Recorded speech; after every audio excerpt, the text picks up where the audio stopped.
Imagine receiving no call from your parents for an entire week. Then, arriving at their home to find a scene of utter destruction, my heart pounding.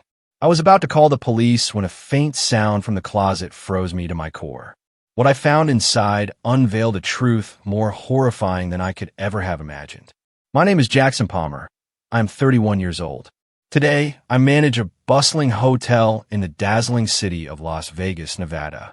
On the surface, my life seems stable, almost routine. But if you ask me about my family, about the small town of Reno where I grew up, you'll hear a different story.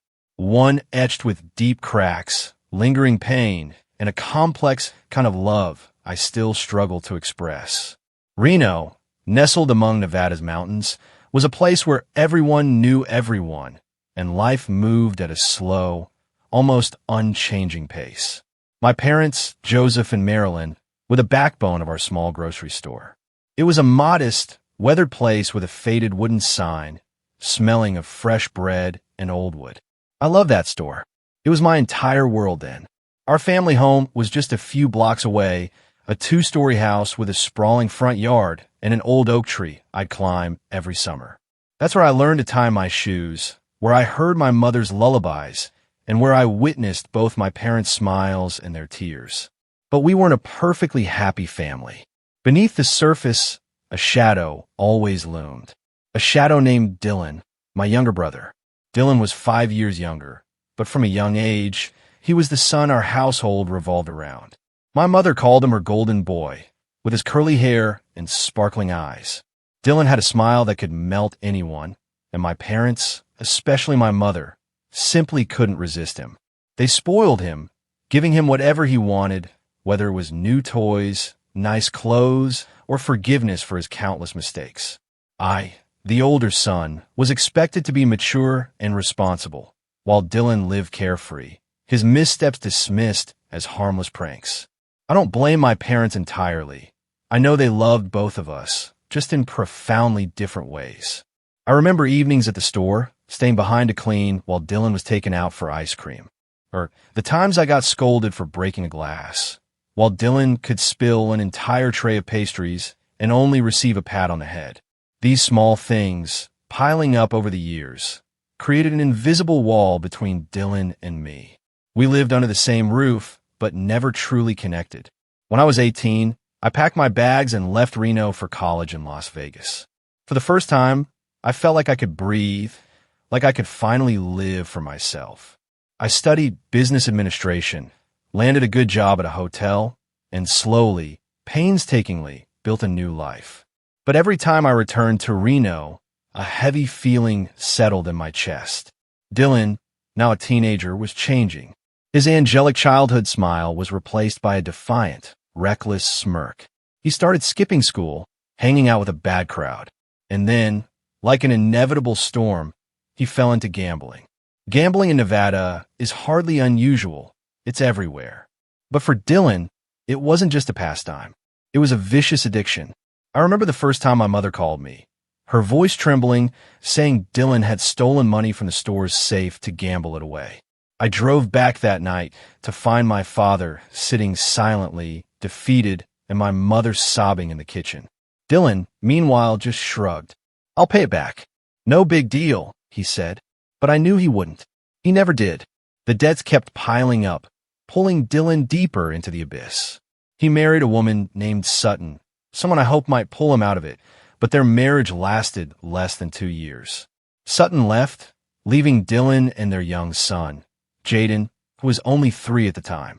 Instead of stepping up, Dylan abandoned Jaden, leaving him with my parents while he drifted aimlessly, showing up occasionally to beg for money, cause trouble, and then disappear again. Jaden, now 6 years old, is the one fragile thread that still brings a bit of light to our fractured family. Every time I visit Reno, I spend time with him, telling him stories, or just sitting on the porch. Jaden has eyes like Dylan's when he was young, but far more innocent, more pure. He calls me Uncle Jax and hugs me tightly when I leave. But even Jaden couldn't mend the growing distance between me and my parents. Our relationship had been fractured for a long time. It's not that I didn't love them. I did, deeply. But their favoritism toward Dylan and the burdens they continually placed on me whenever he messed up had worn me down. Every time my mother called, I braced myself for another rant about Dylan, about his debts, his troublemaking. Each call left me drained and helpless. Last month, my mother called more frequently than usual. Her voice was frail, filled with worry. Dylan came by again, she whispered.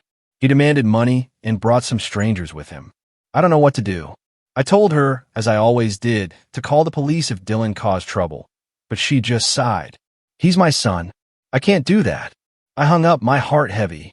I knew she wouldn't do anything. She never did. I thought about going back to Reno, confronting Dylan, or even bringing Jaden to live with me in Las Vegas. But work swept me away, and I told myself everything would be fine, that my parents could handle it. I was wrong, terribly wrong. For the past week, a sense of unease had been creeping into my heart, like a cold wind blowing through the blazing summer days of Las Vegas. It started with unanswered calls. I called my mom, then my dad, but all I got was an endless ringing, echoing in an empty void. I sent texts, one after another. Mom, are you okay? Dad, what are you up to? How's Jaden doing? But my phone screen remained silent. Not a single reply. At first, I reassured myself. Maybe they were busy. Maybe their phones had died. But as the third day passed, then the fifth, that unease was no longer a fleeting breeze. It had turned into a storm raging in my chest. I tried not to overthink, but every night, as the neon lights of Las Vegas flickered outside my window, I found myself clutching my phone, scrolling through the unanswered messages, my heart growing heavier with each passing moment. I thought of my dad, with his tall, lean frame and eyes always filled with quiet exhaustion but steadfast patience. I thought of my mom, with her gentle smile, but a voice that grew weaker every time she mentioned Dylan. And then I thought of Jaden, the 6-year-old with big, round eyes, probably sitting somewhere in that Reno house, clutching his worn-out teddy bear. What was going on? Were my parents okay? My mother's recent calls about Dylan's incessant disruptions, showing up with strangers in tow, had left me with a gnawing sense of dread. Dylan wasn't just asking for money anymore. He had changed, becoming more aggressive, more reckless. Mom told me he'd show up at odd hours, sometimes in the middle of the night, banging on the door, yelling for money to pay off debts. Once, she said, he even threatened to make a big deal if they didn't comply. I wanted to race back to Reno right then, to grab Dylan by the collar and scream that he had no right to torment our parents like that. But I held myself back, telling myself I couldn't keep cleaning up my brother's messes forever. I was wrong. My biggest mistake was thinking I could stay on the sidelines, that I could let my parents face the storm named Dylan alone. By the 7th day, with still no response from my parents, a call from an unfamiliar number made my heart pound. It was Mrs. Helen, the neighbor who lived across from my parents' grocery store. Her voice was frantic, laced with worry. Jackson, I need to tell you something. Your parents' store has been closed all week. No one's seen them.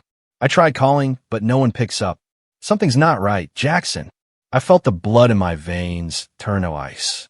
The grocery store, the place my parents had poured their lives into, had never been closed for more than 2 days, except during major holidays. For it to be shuttered for a whole week was unimaginable. I hung up, my hands trembling, trying to piece my thoughts together. Maybe my parents were sick. Maybe they went on a trip. But deep down, I knew those were just excuses to soothe myself.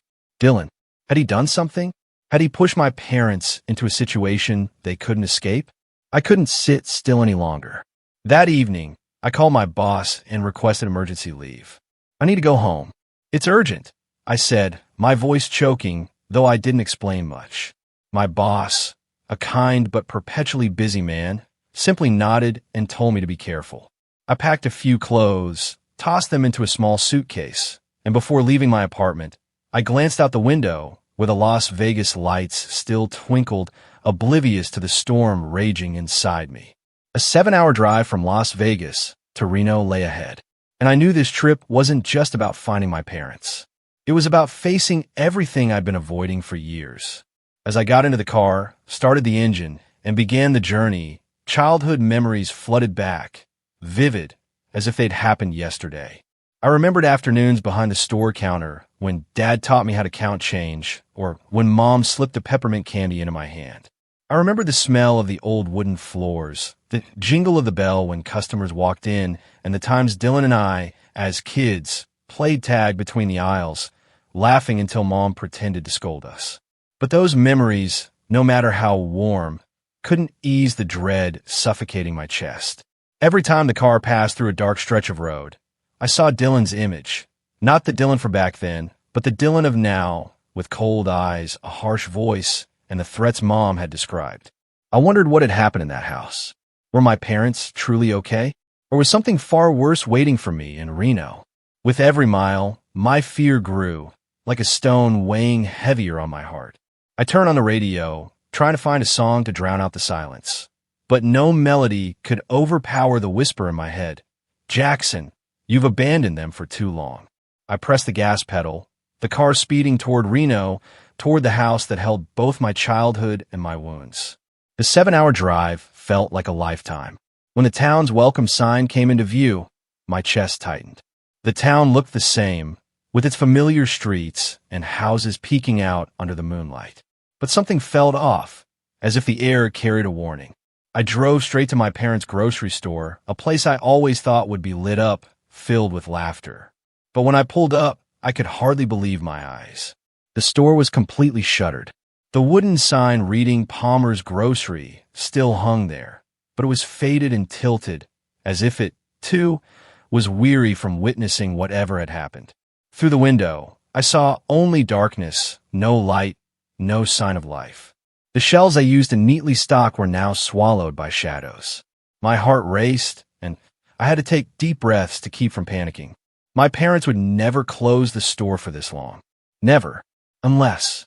I didn't dare finish the thought.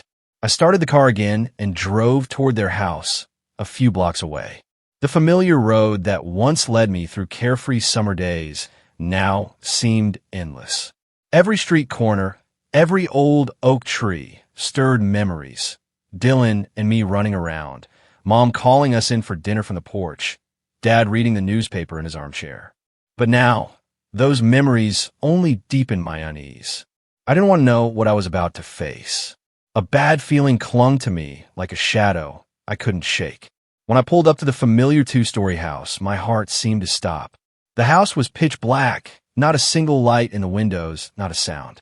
The front door was slightly ajar, as if someone had left in a hurry. I stepped out of the car, my legs heavy as lead, each step feeling like it was leading me toward an abyss. Dad? Mom? Jaden? I called out, but only the wind answered, cold and lifeless. I pushed the door open and stepped inside, and the sight before me hit like a punch to the chest. The house, once filled with laughter, the smell of Mom's freshly baked cookies, and Jaden's babbling stories, was now a wreck. The furniture in the living room was toppled, as if swept by a storm. The kitchen cabinet doors hung open, dishes scattered across the floor, some shattered into sharp fragments. A long crack ran across the wall, as if something had been slammed against it. A wooden chair one dad had proudly built himself lay broken with a missing leg. Everything screamed chaos, as if the house had witnessed a battle. I stood there in the living room, feeling the blood in my veins turn to ice. Dad? Mom? I called again, my voice barely a whisper, but the thick silence enveloped me like a heavy blanket pressing down on my chest. I stepped forward, tripping over a spoon lying on the floor. Each step felt like a knife twisting in my heart, because I knew no one would leave the house like this by accident. Not Dad, who always kept everything in order. Not Mom, who polished the floors until they gleamed. And certainly not Jaden, the careful little boy who cherished everything around him. I tried to gather my thoughts, to find a rational explanation. Maybe they'd been robbed. Maybe they fled in a panic. Or maybe something far worse had happened to them. Something I didn't dare imagine. I shook my head, trying to push the thought away. I needed to find my parents. To find Jaden. I pulled out my phone, ready to call the police. But at that moment, a faint sound came from the end of the hallway from my parents' bedroom. A shaky, labored breath, mixed with soft, stifled sobs, like a small animal trying to hide. My heart pounded blood rushing to my ears. I froze, listening, trying to determine if I'd imagined it. But then it came again, clearer, more desperate. I moved toward the bedroom, my legs trembling. The bedroom door was slightly ajar, and as I pushed it open, a musty smell and cold silence hit me. My parents' bed was untouched, but the blankets were disheveled, as if someone had lain there and left in a hurry. "Jaden," I called, my voice breaking. "Is that you? Where are you?" There was no reply, only the labored breathing, now clearer, coming from the corner of the room. I followed the sound, my heart pounding so hard I thought it might burst. The breathing led me to the old wardrobe, its door slightly open. My hand shook as I reached for the handle, sweat beading on my forehead. I took a deep breath, trying to steady myself, but fear clung to me relentlessly. "It's going to be okay, Jackson," I whispered, as if to reassure myself. But deep down, I knew nothing was okay. The wardrobe door creaked sharply as I pulled it open, the sound slicing through the room's silence. The darkness inside swallowed the faint light from the hallway. But then, amid the jumble of hanging clothes and the musty smell of old wood, I saw a small figure curled up in the corner. My eyes strained to adjust, and when the light finally fell on it, I froze. It was Jaden, my 6-year-old nephew, with those clear eyes I always cherished. But now, he was no longer the Jaden I knew. He sat huddled, clutching his tattered teddy bear, the one my mother had given him when he was a baby. His clothes were crumpled and filthy, as if he'd been wearing them for a week. His hair was matted, sticking to his forehead, and his face was gaunt and pale, as if hunger had drained the life out of him. But what shattered my heart was his eyes, red-rimmed, wide open, gleaming with a fear I'd never seen in a child.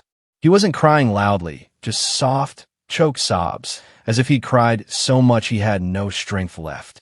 "Jaden," I called, my voice breaking, barely recognizable to myself. I knelt down, reaching out to touch him, but he flinched, shrinking deeper into the corner, as if I were a threat. The teddy bear was clutched so tightly, I fear it might tear. "Jaden, it's Uncle Jax. You're safe now," I said, my voice trembling, trying to stay calm, even though my heart was screaming.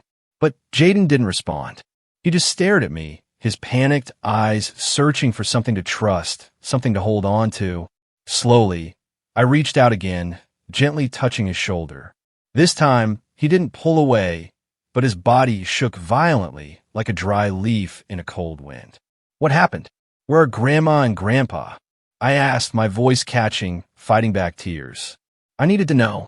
I needed to understand why the house was in ruins, why my parents weren't here, and why Jaden was hiding in a wardrobe like a wounded animal. But Jaden said nothing. He just stared, his red eyes wide. And then, as if his last bit of strength had given out, he collapsed into my arms. His small body felt weightless, so frail. I was afraid a tight hug might break him. I held him close, feeling his rapid breaths against my shoulder, and in that moment, a pain deeper than anything I'd ever known washed over me. This boy, my beloved nephew, had endured something horrific, and I, the one who should have protected him, hadn't been there when he needed me most. I lifted Jaden, his body limp in my arms. "It's okay.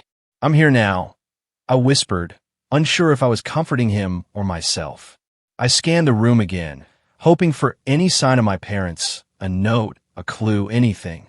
But there was only silence and chaos. The house, once my sanctuary, now felt like an abandoned battlefield. I couldn't stay any longer. Jaden needed help, and I had to get him out of this place. By the way, if you're still with me, make sure to hit subscribe. More unbelievable stories like this are coming. I carried him to the car, laid him on the back seat, and wrapped him in a thin blanket I found on the couch. His eyes were closed, his chest rising and falling faintly, as if he were clinging to life. I jumped into the driver's seat, started the car, and sped toward the nearest hospital, my heart pounding as if it might burst. The 10-minute drive felt like a century. I kept glancing at Jaden in the rearview mirror, terrified he might slip away completely. "Hang on, buddy," I muttered, my voice breaking. "I won't let anything happen to you." But in my mind, questions swirled like sharp blades. Where were my parents? What had happened in that house? When I pulled up to the emergency room, I practically shouted for the nurses. Help! My nephew! He's not okay. A team of doctors and nurses rushed over, wheeling a stretcher to the car. They gently lifted Jaden onto it, and I stood there, helpless, as they whisked him inside. A nurse, her eyes filled with concern but professional, asked me about Jaden's condition, but I could only shake my head, unable to answer clearly. I don't know, I whispered. I just found him in a wardrobe. He hasn't said anything. Please save him. In the emergency room, the doctors worked quickly. They hooked Jaden up to N4, checked his heart rate, and measured his blood pressure while I stood in the hallway, watching through the small window. Jaden lay there, so small and fragile, like a bird with broken wings. A doctor emerged, his face grave. The boy is severely dehydrated and malnourished, likely from days without food or water, he said. He's also experiencing significant psychological trauma. We'll keep him here for observation. But can you tell us anything about what happened? I shook my head, overwhelmed by helplessness. I don't know, I whispered. I just got home and found him like that. Deep down, I knew I couldn't stop here. Jaden had survived. But what about my parents? The wrecked house, the signs of violence, the eerie silence. I clenched my fists, anger and pain surging like a fire. I had to go back to that house. I stood in the hospital hallway, peering through the small window where Jaden lay. He looked heartbreakingly small, with 4 tubes attached to his arm and his face still bearing traces of fear. The doctor said he'd be okay, but okay, in this context felt like an empty word. I turned away, unable to bear the sight for another second. I had to act. I had to find my parents. I called a friend from the hotel, asking him to cover my work for a few days. I don't know how long this will take, I said, my voice hollow. He didn't ask questions, just told me to take care of myself and promised to handle everything. I hung up, feeling like I was severing a piece of my normal life in Las Vegas to step into a nightmare with no end in sight. Back in the car, I drove to my parents' house. The Reno night was cold, and the faint moonlight cast an eerie glow on the familiar streets, making them feel alien. When I pulled up to the house, a chill ran down my spine. I stepped inside, careful not to touch anything. The house was as I'd left it. Furniture toppled, dishes shattered, the crack on the wall like a grim reminder of what had happened. I stood in the living room, breathing in the heavy air, searching for any clue, any sign to understand what had happened to my parents. I walked through each room, checking every corner, but avoiding touching anything. I knew if something serious had occurred, the police would need the scene untouched. In the kitchen, I spotted a family photo frame on the floor. I looked down at the cracked glass, my heart clenching at the sight of my parents' smiles, mine, and even Dylan's from when we were kids. The photo was taken on a summer day when we were still a family, before everything fell apart. I pulled out my phone, my hands trembling as I dialed 911. I need to report a missing persons case, I said when the dispatcher's voice came through. My parents, they're not at home. And my nephew, I found him in critical condition. The house, it's been ransacked. Please come, quickly. My voice choked, each word feeling like it was being wrenched from deep inside my chest. The dispatcher asked basic questions. Address, my parents' names, the state of the scene. I answered mechanically, my mind blank. They told me to wait, that they'd be there soon. I sat on the old sofa, trying to stay calm, but my hands wouldn't stop shaking. I scanned the room, desperate for any clue. My dad's jacket hung on the coat rack, but its pockets were empty. In the kitchen, a cold cup of coffee sat on the table, as if Dad had left it mid-sip. Everything in the house seemed to tell a story, but I couldn't decipher what it was saying. 15 minutes later, the red and blue lights of a patrol car flashed outside, illuminating the quiet street. I heard the car stop, the sound of hurried footsteps, and then the door swung open. 3 officers stepped inside, followed by a man in plain clothes, likely a detective. Are you the one who called? Jackson Palmer, the man asked, his voice low and steady. I nodded, standing up, trying to keep my voice from trembling. I'm Detective Matthew. Tell us what you know. I led them inside, showing them the scene. The broken chairs, shattered dishes, the crack on the wall. I told them about not being able to reach my parents for a week, about the neighbor's call, and about finding Jaden in the wardrobe. Each word felt like a stab, but I forced myself to keep going. Matthew took notes carefully, his eyes sharp but non-judgmental. "We'll look into everything," he said, "but first, we need to secure the scene." The officers began cordoning off the house with yellow tape, keeping anyone from getting too close. I stood on the porch, watching as neighbors started to gather, their eyes a mix of curiosity and concern. Whispers floated through the crowd, and I caught fragments of their conversations. I heard arguing last week. An elderly woman, Mrs. Carter, told an officer. Loud shouting from inside the house. I thought it was Joseph and Marilyn arguing with someone. Another man, Mr. Thompson, chimed in. "I saw Dylan around here a few times. He was with some rough-looking guys. Once I saw them standing outside the store like they were watching something." Each word hit me like a hammer to the chest. I was both furious and desperate. Dylan. His name kept coming up like a refrain in a tragic song. I wanted to scream, to demand answers from every neighbor about what they'd seen or heard. But I knew I had to stay calm. The police needed me clear-headed, and Jaden needed me strong. Still, deep inside, a fear was growing like a snarling beast. If Dylan was involved, if he had done something to my parents, I didn't know how I'd face that truth. Matthew called me over, asking more questions about Dylan, where he usually went, his habits, anything that could help. I told him everything I knew, though each word felt like rubbing salt in a wound. "He's addicted to gambling," I said. "He shows up to ask for money." She always forgave him, no matter how much he hurt her. Matthew nodded, his eyes fixed on his notebook. "We'll start looking into this angle," he said, "but you should prepare yourself. This might not be a simple missing persons case." His words sent a shiver through me. I wanted to believe my parents were okay, that they'd just gone somewhere, that this was all a misunderstanding. But deep down, I knew the truth was waiting and it wouldn't be easy. I turned away, heading back to the hospital where Jaden was. I needed to be with him. I hurried into the hospital, heading straight to Jaden's bedside. The doctors had been treating him with 4 fluids for hours, and now he looked slightly better. His skin was no longer deathly pale, but his eyes still carried a haunting shadow I couldn't forget. I stood by the bed, watching him, my heart feeling like it was being crushed. "It's Uncle Jack's," I whispered, gently touching his hand. "You're okay." Now, Jaden opened his eyes, those big, round, red-rimmed eyes locking onto mine. Then, as if a dam of fear had broken, he burst into wrenching sobs. His cries were raw, desperate, as if he'd been holding them in for too long. He reached out with his small hands, clinging to me, his fingers gripping my shirt as if afraid I'd vanish. "Uncle Jack's, don't go," he whispered, his voice trembling and faint, so fragile. I had to fight not to break down with him. I pulled him into my arms, feeling his tiny body tremble against me. "I'm right here, Jaden. I'm not going anywhere," I said, my voice catching.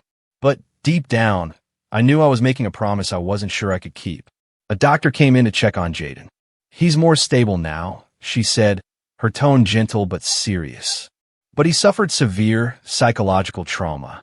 We need time to assess him further, and it's best not to pressure him right now." I nodded, but my mind was swirling with questions. Jaden knew something. He'd been in that house, had seen something. And though I didn't want to push him, I needed the truth. Detective Matthew arrived at the hospital shortly after, accompanied by a female officer whose eyes were kind but cautious. They asked me a few brief questions about Jaden's condition, then requested to speak with him. "We'll be as gentle as possible," Matthew said. "I know it's not the best time, but anything the boy can tell us might help find your parents." I looked at Jaden, still clinging to me, and felt like I was standing at a dangerous crossroads. I didn't want him to relive whatever had happened, but I also knew it was the only way to find my parents. "Jaden," I said, kneeling by the bed, keeping my voice as soft as possible, "can you help Uncle Jax a little? These people are police officers, and they want to find Grandma and Grandpa. Can you tell us what happened?" Jaden shook his head frantically, his eyes wide with fear. He clutched his teddy bear tightly, as if it were his last shield. "No, I don't want to," he whispered, his voice quivering. I hugged him, letting him rest his head on my shoulder. I'm right here, Jaden. You don't have to be scared. Just tell us what you remember. Okay. I won't let anyone hurt you. I could feel his rapid breathing, and in that moment, I wanted nothing more than to take him away from all this pain, but I couldn't. I needed the truth, no matter how brutal. After a few minutes of my reassurance, Jaden began to speak, his voice halting and punctuated by sobs. Dad came to the house. He whispered, and my heart seemed to stop. Dad came with some other people. They were yelling. Grandma and Grandpa yelled back. Jaden paused, his eyes wide, as if reliving the moment. I held his hand, trying to keep my voice steady. Go on, buddy. What did they do?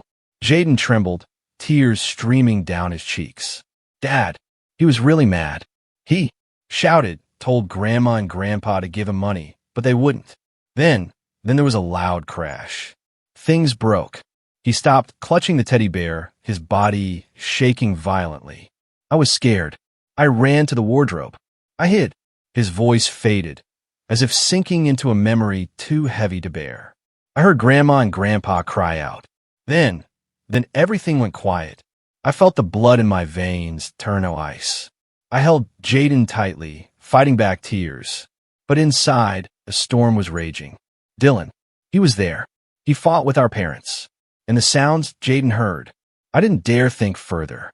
Matthew and the female officer took notes quickly, their expressions hardening.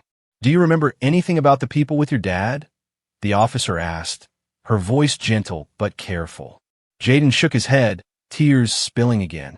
I don't know. They were tall. They were scary, covered in tattoos. He broke into wrenching sobs, clinging to me, and I knew he couldn't say more. I signaled to Matthew, and he nodded, standing up. Thank you, Jaden, he said. You're a brave boy. We have enough to start the investigation. Dylan will be our primary suspect. The doctor stepped in, gently asking everyone to leave so Jaden could rest. The boy needs time, she said. He's been through too much. I nodded, but inside I wanted to scream. Dylan, my brother, what had he done? What had he dragged our parents into? And Jaden, an innocent child, had witnessed it all. I sat by Jaden's bed, holding his hand until he fell asleep, his breathing finally steady. But I couldn't rest. Jaden's words were like sharp puzzle pieces, confirming my worst fear. Dylan hadn't just caused trouble. He might have done something unforgivable. Detective Matthew called me the next morning, his voice low and resolute. We've designated Dylan as the primary suspect based on Jaden's statement, he said. We're issuing a manhunt and checking every place he might show up. Do you have any more information about your brother's habits? I recounted what I knew.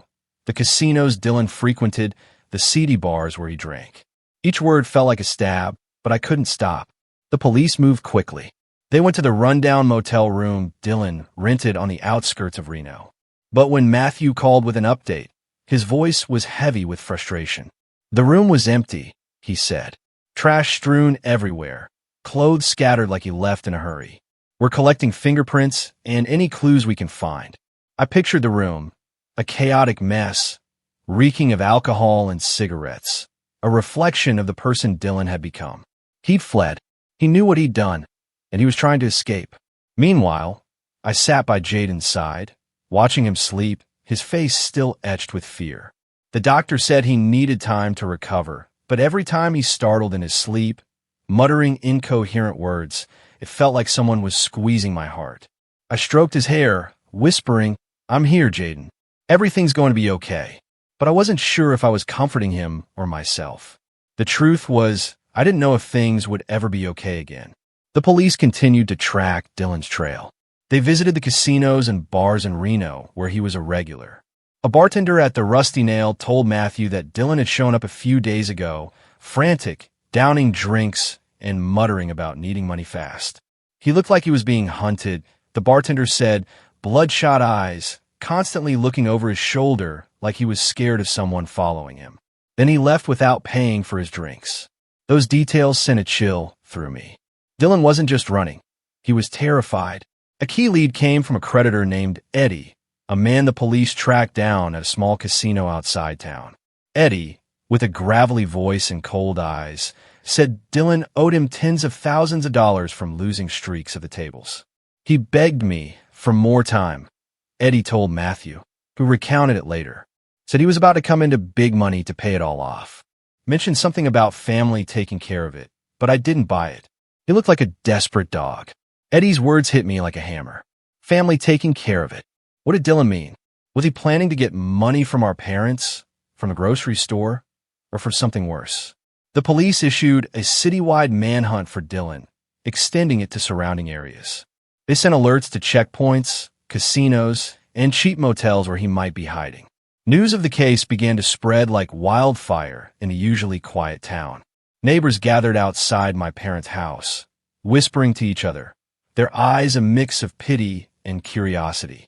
Mrs. Carter, the elderly neighbor, visited me and Jaden at the hospital, bringing a tin of homemade cookies. "I can't believe this, Jackson," she said, her voice trembling. Joseph and Marilyn were good people. And Dylan, I saw him with some shady characters.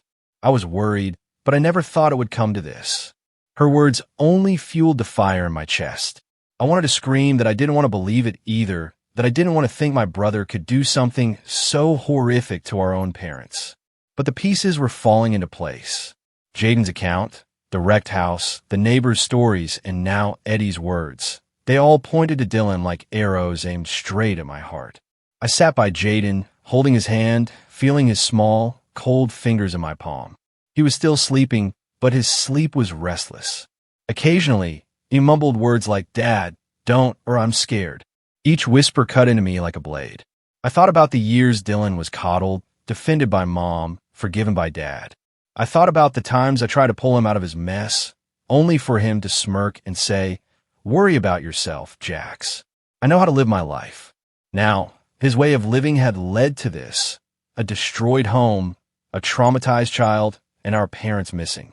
I looked out the hospital window at the moonlight illuminating Reno's rooftops. Somewhere out there, Dylan was hiding, carrying secrets I both yearned and dreaded to uncover. I hoped the police would find him, drag him out of the shadows to face what he'd done.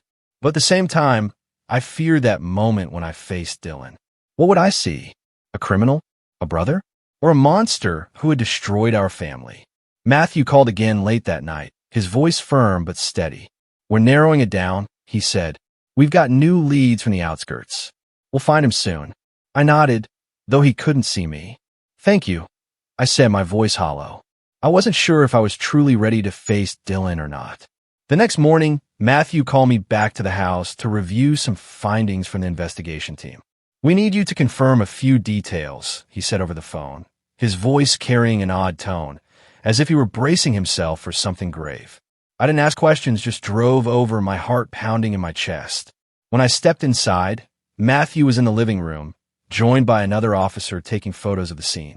The house remained as I remembered it, wrecked, cold, like a wound that refused to heal. "We've done a more thorough search," Matthew said, leading me to the corner where Dad used to work. "We found this in the drawer." Matthew handed me a faded yellow envelope, its edges worn. I took the envelope, my hands trembling. My name was scrawled across it in Dad's handwriting, a script I'd recognize anywhere. "Jackson," it read, and just seeing it sent a chill down my spine. I opened the envelope, pulling out a folded sheet of paper. The handwriting was shaky, as if written in panic or fear. I took a deep breath, trying to steel myself, but nothing could prepare me for what I was about to read. "Jackson, our son," the letter began. "If you're reading this, things have probably gone too far. We're sorry for everything. We were wrong. So very wrong to let Dylan become what he is. We loved him, but we spoiled him too much, letting him grow into a selfish, broken man. We tried to fix it, but it might be too late." I stopped, feeling like I couldn't breathe. The words cut like a sharp, unrelenting knife. My parents had always defended Dylan, forgiven his mistakes, but hearing them admit it in their own handwriting filled me with both pain and anger. I forced myself to read on, each line slicing deeper. "Dylan has changed, Jackson. He's no longer the boy we knew. Lately, he's been coming to the house, often demanding money, threatening us. He talked about selling the grocery store, saying it was the only way to settle his debts. We refused, but he wouldn't stop. He brought strangers, men with cold eyes. We've been living in fear, Jackson. We're afraid of the day things go too far. Tears welled up, blurring the words. I thought I was prepared. But no, there was no way to brace for this. My parents had lived in fear, threatened by their own son, and they chose to keep it from me. A wave of anger surged, at Dylan, at myself, and even at my parents for letting it come to this. The letter continued, Dad's handwriting growing heavier, as if he knew time was running out. We didn't want to drag you into this, Jackson. You've done so much for this family. Carried so much. We didn't want you to face Dylan. Didn't want you caught up in this. But if you're reading this, we're probably gone. Take care of Jaden. He's innocent, and please forgive us if you can. I folded the letter, unable to read further. Tears fell hot on my cheeks, but I didn't wipe them away. The words felt like a final testament, as if my parents knew a tragic end was coming. They'd been pushed to the edge by their own son, and they'd chosen to protect me, no matter the cost. I gripped the letter, feeling it burn in my hand. Matthew stood beside me, his eyes softening, but he said nothing, as if knowing I needed time to process what I'd read. Dylan, I whispered, my voice breaking. His name now felt like a curse, an indelible stain. He'd driven our parents to the brink, and I could no longer stand on the sidelines. I handed the letter to Matthew, my voice trembling. Keep it. It's evidence. He nodded carefully, placing it in a clear plastic bag. But his eyes told me he understood this wasn't just evidence, but a piece of my family's tragedy. I returned to the hospital right after, unable to bear another second in that house. Jaden was still sleeping, his face less pale now. The letter's words echoed in my mind, each one a reminder of my parents' mistakes and my own. I'd left them alone too long, thinking distance would shield me from Dylan's chaos. But now I couldn't run anymore. Dylan had destroyed our family, and I had to face him, no matter how brutal the truth might be. 3 days later, my phone buzzed. It was Matthew. His voice was curt, but I could hear the tension in it. We found Dylan, he said. He's at a cheap motel on the outskirts. We've taken him into custody. Would you like to come to the station? My heart pounded, a mix of relief and dread surging through me. They'd found him. I left Jaden at the hospital under the nurse's care, promising to return soon. He clutched my hand, his eyes still filled with panic, but I forced a smile, though it felt dry and strained. I'll be back soon, Jaden, I said, ruffling his hair. But as I stepped out of the room, I felt like I was walking into a storm. The Reno police station sat in the heart of town, a gray building with long corridors and the stale smell of old coffee. Matthew met me at the entrance, his expression stern but tinged with exhaustion. He's in the interrogation room, he said, leading me through a narrow hallway. He's rattled, but still denying everything. We need you here to confirm some details. I nodded, though inside I wanted to turn and run from this moment. But I couldn't. Not now. The interrogation room was small, with a metal table and stiff chairs. Dylan sat there, facing Matthew and another officer. I stood behind the one-way glass, watching him through the cold pane. He looked haggard, a shadow of himself. His hair was disheveled, his shirt crumpled, and his bloodshot eyes suggested days without sleep. In his hand was a small bag containing some cash and fake IDs, clear signs he planned to flee. But what chilled me was his eyes, panicked yet still defiant, as if he thought he could still escape. Matthew began the interrogation, his voice calm but sharp. Dylan, we know you were at your parents' house last week. We have statements from your son, from neighbors, and from a creditor. What did you do? Dylan kept his head down, his hands clasped tightly, but his mouth stayed stubbornly shut. I just want to ask for money, he said, his voice weak. We argued, sure, but then I left. I didn't do anything. I clenched my fists, my nails digging into my palms until they stung. He was lying. I knew it. Matthew knew it. And the room itself seemed to know it.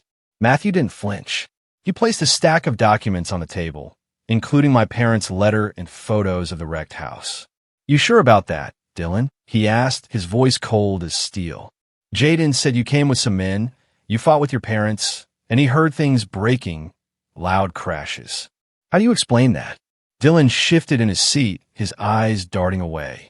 The kid's making it up, he muttered, but his voice trembled, as if he knew he was losing ground.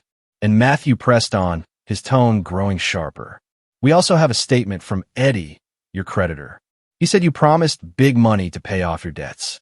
Where was that money coming from, Dylan? Your parents' store? Their house?" I stood behind the glass, feeling the ground crumble beneath me.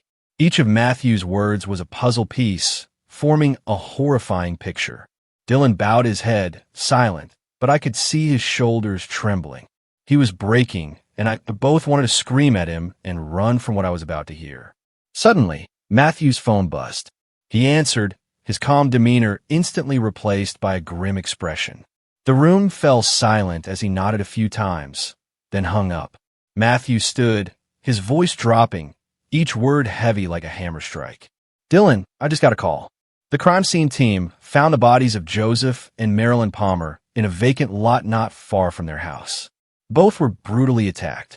Evidence at the scene matches what we found in the house," and Jaden's statement. "Do you have anything left to deny?" I felt the world stop. Bodies. My parents. I gripped the chair's edge, my head spinning. Their letter, with its trembling words, now became an unbearable truth. I wanted to scream, to shatter the glass and grab Dylan, but I couldn't move. I just stood there, frozen, tears streaming down my face without me noticing. Dylan looked up, his face pale as death. "No, it wasn't," he stammered, but his voice faltered, as if he didn't believe his own lie. "Matthew didn't. Give him a chance." He slid photos of the crime scene across the table on his phone. Images I knew I couldn't bear to see, but I knew they were real. "Anything else to say, Dylan?" Matthew asked, his voice now a razor's edge. Dylan broke down, his sobs echoing in the small room. He buried his face in his hands, shoulders shaking. And then, as if his last strength had drained away, he confessed. I didn't mean to," he said, his voice breaking. "I just wanted money. I needed it to pay my debts, but they wouldn't give it to me. They yelled, 'Call me a disgrace.' I lost control. I hit them. I didn't know what I was doing until they were lying there, not moving. I felt my heart tear apart. Dylan, my brother, once Mom's golden boy, had beaten our parents to death." He continued, his voice trembling as if trying to justify his crime. "I panicked. I called some guys from the casino. We buried them in the lot. I thought if no one knew, I could sell the store, the house, pay off my debts, and start over." The room was stunned. Matthew kept his face stoic, but I saw his hand tighten around his pen. The officer beside him shook her head, as if unable to believe it. And I just stood there, staring at Dylan through the glass. He was no longer my brother. He was the monster who killed our parents, left Jaden in terror, and destroyed everything our family had. I turned away, unable to look any longer. Tears streamed down my face, but I didn't wipe them. Rage and grief burned together in me, an unquenchable fire. I wanted to scream at Dylan, to demand why he could do this to our own family, but I knew no answer would ease this pain. Matthew stepped out, placing a hand on my shoulder. "I'm so sorry, Jackson," he said, his voice softer. "We'll bring him to justice, and you should prepare to identify your parents' bodies at the morgue."